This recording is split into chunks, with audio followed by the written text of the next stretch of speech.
Welcome to Fishbowl Roulette. Today we have my friend and leadership coach, Brandi Holder, with us, who I'm super excited to take through the process of Fishbowl Roulette. Yes, I did say process. We're going to uncover super secret thinking in her brain with random questions. For those of you who have not heard us before, that's kind of what this podcast is. It is raw and in the moment, and I have a belief that real conversation makes real connection, and that's what I'm about, is just connecting other people to thoughts, feelings, expressions, whatever it takes to make people feel a little lighter and go on about their day. So Brandi and I have known each other 5-6 years. Yeah, it's been a minute now. I am going to tell the story of how we met, but I am going to introduce you first because you deserve a very good introduction. So she has been an entrepreneur for 10 years. She is a leadership solopreneur. I'm going to get that word wrong. Solo entrepreneur leadership coach. Is that right? Any of that sounds great. So as an entrepreneur running your own business, doing it differently, I know that you've gone through a few phases, but that's where you learned the art of business. Yes. The art of leadership came when you helped your husband through his final years. Yes.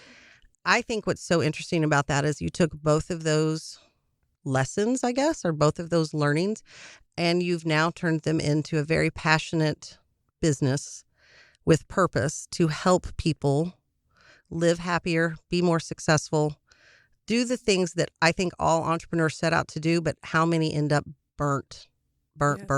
Absolutely. So before we dive into the fishbowl, I always want to give my guests an opportunity. Can you talk a little bit to what led you into this? Your belief is health is everything. Life is short. Yes. And stop burning yourself out by doing the things that got you to a place. And how do you flip those success? I guess the success path that got them to where they are. Now they're burnt out. What do you do? What do you go in and do for people to help them understand that it can be different? Yeah. Well, thank you first for the very kind introduction. I'm happy to be here with you today as someone on the other side of the chair with you and also as your friend. I would say that for me, I think what really drew me in is that mission means a lot to me, that I learned all of the business stuff by working with people in their businesses for 10 years. But really, self-leadership and true leadership came from helping somebody leave this earth in a very graceful manner in their final days. I don't think that you really understand the meaning of identity crisis and what it takes to transform your life until you've been through something really destructive, as we will all go through in our life. Yeah. Maybe it hasn't happened to you today, but it's on the horizon for all of us, right? It doesn't mean that you have to lose somebody for your life to be turned upside down. I see this all the time with people when they go through a breakup, when they lose their job, when they change their job, when they move into a new phase of their life. There's all this identity stuff that happens around that. And when my husband was sick, it was kind of like that, the veil lifted, It's something that doesn't usually happen to you in your 40s where you lose a spouse. And it was this moment that I couldn't unsee where I realized how short life was and how so many of us are not living in the way that we want, right? We're buried by our labels. We're buried by our self-imposed limitations. And we always say, one day I'm going to go do this thing. One day I'm going to launch my podcast. One day I'm going to start my business. One day I'm going to do this. And then it just never happens. And so that kind of became the driving force behind how to help people with this entrepreneurial spirit go get that thing that they want. Because it's hard for us to do it alone. It is hard. It's hard to see, obviously you've been my friend and we've had these kinds of conversations and I've been through one of your courses, and all entrepreneurs, I think, are better off if they have somebody in their corner coaching them. Absolutely. Because I have lots of ideas. ChatGPT will tell you I have lots of ideas and I don't need any new ideas. I need to execute. Absolutely. Right? And I think that can be the toughest part. So when you started down this road, when you and I met, it wasn't really leadership coaching, even though you were. Yes. I mean, that just isn't what you had titled and had earned. But was there something that caused you to just shift into, I feel like you've gone less corporate and more heart. Yeah. My background is in corporate. Yes. So I spent a lot of years climbing that corporate ladder, and I really started to see how the strengths that got me up the ladder were then the things that were holding me back. So my curiosity and my wantingness to follow something down a rabbit hole or to figure out the best way to do something for somebody, Oh, yeah. those don't actually work in corporate America. No, you need to feel you're here. This is Yeah. what you do. This is your space. So Please that, be the cog. yeah, that strength was now becoming something that was working against me. And as I started working with entrepreneurs on my own 10 years ago, I started to see those very patterns. And we usually see them as drive, ambition, and perfection. Those are things that take us really, really far to the top. And they're also the things that hold us back from putting something new into the world, from showing up a different way, from being a rookie again. And once I started to see that and my work in brand strategy, people were coming to me for marketing help, but we were not doing marketing. We were doing all of that work as to why there was a revenue dip. And it wasn't necessarily about a marketing problem. It was more about a visibility problem or an inability to delegate, because once you become the chief doer, that becomes part of your identity. Right. How do I let go? Yeah. So all of that work I did, this is what I always say to people. Your work is your research project. Everything that you're doing is your research project for something bigger. Talk about that a little bit more. That's a great twist. Yeah. So all of that work. And I feel that. I spent 20 years in marketing, and then that bled into 10 years of working with these founders. This is all just research for what's the question that I want to study? What's the thing I want to bring out in the world? How do I want to show up? What do I want to grab a hold of and be? And so in working with all of those founders, I could have stayed as a marketing person for a really long time. It's where I made a lot of money. I had a lot of success, but I saw the thing that was missing there, and that was somebody to hold the line for them when they were saying the revenue dip was a marketing problem. And I would say, no, the revenue dip is that you don't want to let go of something, and now you're doing it 3 times while you've hired for somebody, and now there's a revenue problem. Right? That's interesting. So what I heard was they go to tactical. Yeah, it's always tactical. They go to tactical, because that's easier. You can type that into ChatGPT. Right. How to fix this. Right. Chatty G will solve a lot of problems for you, but Chatty G will not hold the line for you. No. So when you said earlier that we all need a coach, yes, I've had 5. Wow. I think I said this year that I will probably never, ever, ever go without help again. Because even of all of these successes that I've had, I still have the strengths that are going to hold me back at each different level. Right. I mean, that's just how it goes. Every single person as they progress is going to have something that is going to hold them back. And, some people don't, it's not about having I have to have all this fame and be an influencer and be this person and all that. Sometimes for people, it's just, I want a life of contentment, but that's not what I have right now. How do I get that? When you type it into Chatty G, you get tactical solutions. Right. And that sounds really great, and that gives you the dopamine hit. Stretch. And then you go, yay, yay, yay. And then what happens to you in 3 weeks? Yeah, you're right back where you were. You're on the same pathway. Yeah. Yeah, it's interesting that you said the thing about coaching, because so I work in an industry that is made up of independent contractors, sort of, kind of, and they operate at a very high level if they stay in the industry. And they almost all have a coach. Yeah. And it's not a coach on how to do their job better. It's how to be better, which is different. Yeah. And it's not be better like you got to be the best. It's like, what are you doing inside yourself that can now come out and go forward and make everything you're doing an easier, more fruitful path? Yes. Even though you're probably operating at a level that you never saw yourself operating at 20 years ago. Yeah. But then that bar becomes really high. And as we try new things, it's really hard to step into a rookie role. And a lot of times that's what you're doing with a coach is you're saying, how do I look like a beginner again? How do I move past self-doubt? How do I move past negative self-talk? I would say those are those are the 2 biggest problems that I think I deal with the most. Oh, so before, I've only had this idea and tossed it around 2 years, 3 years, who knows how long. And when I finally put this in motion, I thought I was going to have a mental breakdown. Oh, yeah. You know I think Bob thought I was going to have a mental breakdown. That's great. Because I was in fear. Yes. Who am I? What are you doing? You're just talking to people And who are you to do this? All of the things. And yet that's the whole purpose of what I'm doing. I mean, it was like weird because the reasons that I want to do it became the very reasons that I was like, I can't do this. Yeah. So, yeah, I think a coach is keep your phone on. Yeah. Well, if your palms aren't sweaty, you're not They doing are. something. Yeah. You're not doing something. And you know what? That's okay. Not everybody's got to be on a great mission in their life, because Right. sometimes just being content and happy in your life is okay. I'm not here to tell anybody that they have to be walking around with sweaty palms all day. But if you That's want called something anxiety. else and it doesn't make you sweat, you don't want it enough. It's not exciting enough. It doesn't feel scary enough. You're totally in your comfort zone. Yeah. So I'm in a leadership program right now, and we have an outside coach who comes in and is with us once a month. And he, at the very beginning, said the reason that he was doing what he's doing now, which is this executive coaching, he asked himself in his corporate job, what is the last risk I took? Yeah. And he didn't like his answer. And he quit. He was done in 2 weeks. Ooh.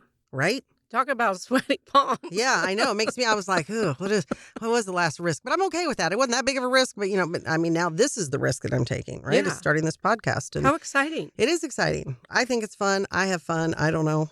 As your friend, I hope that you feel proud of yourself, because it's not an easy thing to do. Thank you. I do feel proud of myself. I think the world is made up of amazing people, all in all, that are living so-called ordinary lives that nobody hears about. And I think there's real value in connecting people with their stories and listeners and other people just going, oh, I can think that new thought, or Yes. maybe that's something else that I want to go try. I mean, I'm with you. Not everybody has to be, curing cancer. No. I would like to believe that everybody has something that makes them want to get the most out of life, whatever that is. Well, those stories mean a lot to people in their darkest hours. Absolutely. And it doesn't have to be some crazy big story. I mean, in my really dark times of going through my own identity crisis after my husband passed away, and then I quit the golden handcuff contract that I was on, which was my total identity at the time. I remember that. Yeah. That was right when you came on the scene? Yeah. I was living the big baller life in that contract, and that I had based my entire identity around all of the accomplishments that I have had in the last, 20 years of my career. And when those things are gone and you've only based your worth and identity around them, you want to talk about a free fall. I always say it's like, remember the old cartoons with Wile E. Coyote? Oh, yeah. Roadrunner, and they're running. And then he looks down and he realizes there's nothing under him. There's nothing but air, and he falls. That's what happened to me one day. It's like I had been running. And I looked up and there was no ground beneath my feet. And Wow. I went into a free fall for 3 years.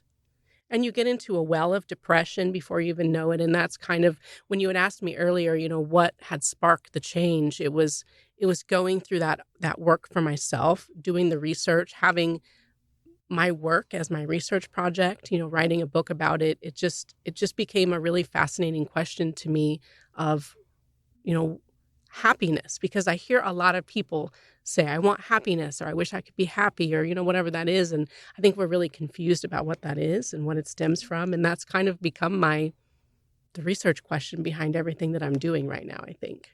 How do people respond to that? What do you mean? When you are working with somebody for the first time and you take them through the exercises of whatever it is you're taking, I don't know fully what your process is anymore, but when you are talking to people, are people able to articulate what they actually believe happiness is? No. Not even close. No. I ask somebody what they want out of life. Right. What do you want? And we most of us go, I don't know. And it's because we, a lot of that stuff that we think we want, the nice car and the nice house and the big job and all the money, that's kind of like, those are the outward expressions of having made it. But what are like the lagging indicators? What are the personal indicators that everybody can't see? And so I think that's a really confusing question for a lot of people. It was a very confusing question for me for a very long time. And so my work is really centered around, I did a lot of training in coaching that is really different than what you see. It's not coaching towards something. It's like asking people to step back out of the mask, out of the filters, out of the labels, and really meet their real self on what it is that they're actually looking for. Because a lot of times when we're showing up in the world, we're showing up as a version of the person that we think we're supposed to be. Absolutely. And we're doing all of this wonderful, big, beautiful stuff around it. I mean, I thought I had to be this person who showed up and made a lot of money because I was a boss, right? Right. I was like a boss lady. You know what I want, Sandra? A quiet, soft life. And those are two totally different things and two totally different expressions for showing up in the world. But I had built an entire identity around being this boss. So we may never get to the fishbowl on this, which is totally fine. So I'm going to ask you a question. Yes. So because A, you've gotten your quiet, soft life to the degree in which you are allowing it. And I'm saying that way on purpose. Yes. So you and I met the very night that you met the man that you're with now. Yes. And it was apparent to every person there who saw you guys meet that was it. Yeah. Really? We all talk about it. Yeah. I mean, I made a bet that you all would be married in 6 months. And then I had to, give your boyfriend a big bottle of whiskey that he claims he never got. Yeah. Notice she said boyfriend because we didn't get married. They did not get married that I know of. I don't know. They always he likes to tell me. I think that's very interesting that right before you came to your free fall, that God, the universe, showed up for you to give you this man who is a curmudgeon to everybody but you. Yeah. But I like him a lot and know that he's totally trustworthy and a good dude. So that you could have that. Yeah. The handsome stranger that fell from the sky. Truly. Truly. I still he had pulled up in front of our hangout and had his truck playing that terrible Prince song, or I don't even know, maybe it's Eminem. It's whoever that is. We met because he was listening to rap music. Yeah. And I went through a phase of rap music. And by the way, he's old. I hope he hears this. And tacos for breakfast at 6 a.m. It was right after my weird phase of blasting rap music in the mornings and making tacos because I was in this really weird, things were falling apart thing. Yeah, I had said to the universe, God, myself, whatever, that I was ready to date. And that was a really hard thing for me because obviously I had lost my husband and there's a lot of stigma around a happy widow, by the way. There's a lot of things that happen when you're supposed to stop living. Yeah, you're supposed to, die with your partner, I suppose. But when you think about that and walk that back, you don't ever want your partner to be unhappy if you truly love them. Absolutely. And so going through that experience of taking care of someone for 2 years was a sad and wonderful thing for me. I mean, obviously, I watched a man die, and that's a really hard thing to do, but it changed my life in a profound and lasting way because it made me an unselfish person. I would characterize myself before that a very selfish person. I cared about what I needed to do and what I needed to get done and what was good for me. And both of us met in a very unhealed portion of our life. I'm not going to say he was a bad person. I'm not going to say I was a bad person, but we had some unhealed things that made us a little self-serving. And when you have to take care of somebody and you want to give them the best possible send-off of their life, you become second to everything that's happening. And I really needed that to happen in my life. I really needed to take myself backward out of the equation and look at something bigger and know that I made this beautiful thing happen for somebody at the end of their days who also was giving me a really beautiful gift at the end of his life. And he will never know that. He couldn't speak in his final weeks. So he would never know what he gave me. But part of his legacy is now my work. Wow. I mean, think about the impact that this man now has for the rest of his being in eternity. He has now opened my heart up so that I could be ready for this incredible love to enter my life. I have wonderful, beautiful, healthy relationships. That's one of the missions that I live in. And that is because of where we started. And then, dating as a widow, people just, they weren't crazy about it, but I had to be in my own truth. And my own truth was I was really lonely for a couple of years. Right. I finished what I was supposed to finish. And I want somebody in my life to share all of the beautiful things that are getting ready to happen for me. I've planted a lot of seeds. I'm writing a book. You know what I mean? Like there's movement in my career. There's work that I love. I want to travel. My sister had her first baby. Like there's all these wonderful things. And I don't want to do that by myself. And why should I? Yeah. Why should you? I thank you for sharing all of that. Yeah. I have not put all of that together just from the outside looking in, but it's an interesting domino effect. Yeah. So it brings me to the thought of, so I heard this the other day, which is we tend to believe the really hard things happen to somebody else. They're not going to happen to me, right? And the hard things are hard, and why is this happening? And I'm not built like that, but I was at some point. Like I've done enough work that I might have moments of regression where I'm like, are you kidding me right now? Like with Mercury in retrograde, which by the way is happening this week. For those of you who know, look it up, prepare accordingly. Again, probably misstated this. So Mercury in retrograde, there's 3 times a year, look it up. Anyway, so the thing is close your eyes and look at the hardest thing that you've had to walk through. Now actively choose that as not just something that you had to go through, but that was something, which is how you just described this, something that was meant to be a part of your journey. It taught you everything you needed to do to walk through that, to do the things of where you're at now. Yeah. I really dug that. Yeah. So many people it's hard to say because again, there's people out there experiencing very, very tragic, hard things. And so I don't ever want anybody to be like, yeah, right, I would choose that my whole family got, murdered somewhere or whatever. That's not what I mean. I don't want to minimize that. At the same time, we have every opportunity at every junction of our lives to lean into where we're headed. Yeah. And to become, I think, a better version, as trite as that can sound sometimes, a better version of ourselves, which only translates to better versions of our lives. Better versions of our lives become more impact in our community. And you're doing all of that. Yeah. Well, thank you. That's such a kind thing to say. But you're right. It's not ever to minimize, where people are. I think there's 2 choices. And I always say that. I had 2 choices. It was lay down and let the lights go out or do something with it. Right. And I did lay down and let the lights go out for a little while because that's where my nervous system was. I spent some time in depression. I spent a lot of time in feeling like a victim. And I don't know how much we want to go into this, but I'll tell this story and as short as possible.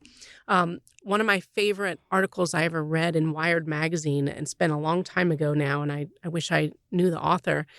And I'm going to mess this up, but the gist of the article was there was a group of women who had been victims of like domestic violence and sexual assault who went into a nonprofit organization and learned how to code. And as they learned how to code, their skills changed, they upskilled, they took ownership over this new part of their career, they became very successful. And when they went back and interviewed the women said, I had to identify as a victim because I was. Legitimately, what happened to me was terrible. I was a victim. That was part of my story. But as my life changed, in order to meet the direction it was going, I had to change my identity. And so it's not that the terrible thing didn't happen to me anymore. It's that my identity started to change about what that was, right? So it was never minimizing anybody's anything. It's about what's the thing you can take from this? You know what I mean? It was a really cool story about watching people go through something really terrible and then come out on the other side and say, I'm still that thing, but now I'm a badass woman coder. I work for a tech company. I couldn't have seen that for myself 7 years ago. Right. Yeah. Like, I think that's cool. Isn't that the cool thing about life? Yeah. I just had this conversation with somebody else today, which is like, man, when you are in a situation, you are in the minutia. Oh. And then if you could just take your lens and zoom out and look at it, you're like, oh, that all makes sense. Yeah, it's that lined when you're in it. Up. But yeah, when you're in it, you're like, what the? Yeah. It is really hard. Well, thank you for sharing that. I think I can see why you have so many people working with you and why you're so successful. Well, thank you. And I do stand by what I said. You've become less corporate and more heart. Oh, yeah, for sure. No question. It's really interesting because those are the people who are coming out of the woodwork, right? It's men and women who are like, there's a problem. I know this is a different way to solve it, and let's try something different. Yeah, I like that. Okay, we're just going to do one fishbowl today. Okay. Because we had that amazing conversation. I'm I really ready. appreciate it. And then we also have a lightning round. Oh, which no. is secretly my... I don't know if I'm ready for that one. You are. I believe in you. I'm here. I've had champagne with you. You're ready. Yeah, okay. We didn't bring that today. That is something that happens here sometimes. So we have beliefs, wild card, hot topics. I'll let you pick which one, and then you just draw a question and read it and answer it. It's very simple. It's not scary. I don't remember what this one is, so I'm just going to pick it. Wild card. Yeah, I'm picking out of the blue bowl since we can't see what's going on. Am I supposed to read it? Yes, ma'am. I don't have my eyeballs on. Oh, great. Do you need me to read it? Something you have to... Okay, yeah. Okay. This is real, people. Okay. Something you have done that would shock the people around you that think they know you. Ooh, I can't wait. Choose something well, different? You do have a pass. You do have a pass. Something that would shock... You get one pass if this is it. Yeah, you can choose another one. But I want you to know that as your friend, I'm calling you later. Or do you want to answer it? I'm trying to think. I mean, I feel like I'm an open book. So it's, the thing that's shocking for a lot of people is that I decided to date, No, I'm not buying that. I don't know. I'll have to think on that. Sandra's going to call me later and she'll have to report back on a new episode. All right, I'll let you try one more and then we're going to go to lightning round. Okay, you're going to have to read this one too. My Lord in heaven, I should have brought my cheaters. Well, you didn't bring me any instructions to bring my eyeballs. What does your warning label say? I know you know this one. What does your warning label say, sister? Oh, boy. It says, proceed with caution. Bring snacks. Yeah, snacks too. Hangry. But also, I get hangry. Things are going to come out that are very direct. So proceed with caution, I feel like, is very appropriate. I think that's very appropriate, too. Okay, lightning round. I hope it's not about reading anything. I'm going to do the readings. Okay. So we're okay. Beautiful. All right, no thinking. Just answer as quick as you can. Do you believe most entrepreneurs are addicted to achievement? Yes. What is more dangerous to a personal relationship, success or resentment? Resentment. First sign people are headed toward burnout. Oh,